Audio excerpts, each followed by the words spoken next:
the High Court in Kuala Lumpur has dismissed an application by former senior political secretary to the Prime Minister, Datuk Sri Shamsul Iskandar Muhammad Akin, to transfer 5 corruption charges in his graft case from the Sessions Court to the High Court.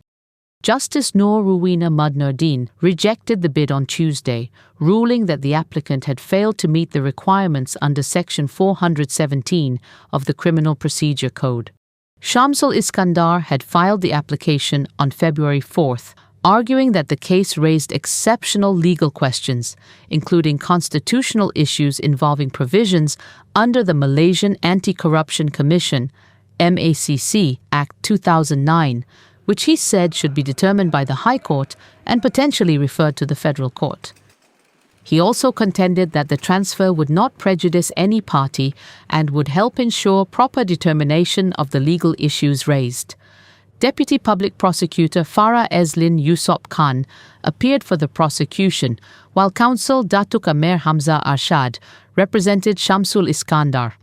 Shamsul Iskandar was first charged on December 4th last year at the Kuala Lumpur Sessions Court with allegedly agreeing to accept a 100,000 ringgit cash bribe from businessman Albert Tay Jian Ching, 37, in return for assisting companies linked to Tay in securing mineral exploration license approvals in Sabah, despite the matter being unrelated to his official duties.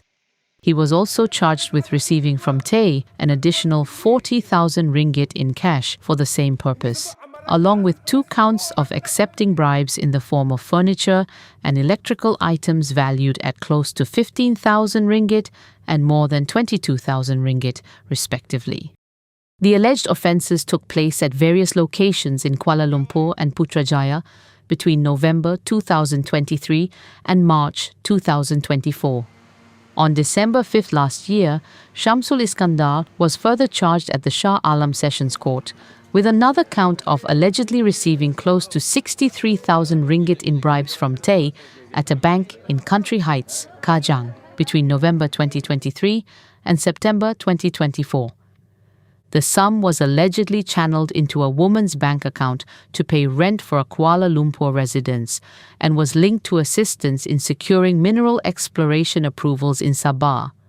All charges were framed under Section 17, subsection A of the MACC Act 2009, punishable under Section 24, subsection 1, which carries a maximum 20-year jail term and a fine of at least 5 times the value of the bribe or 10,000 ringgit, whichever is higher, upon conviction.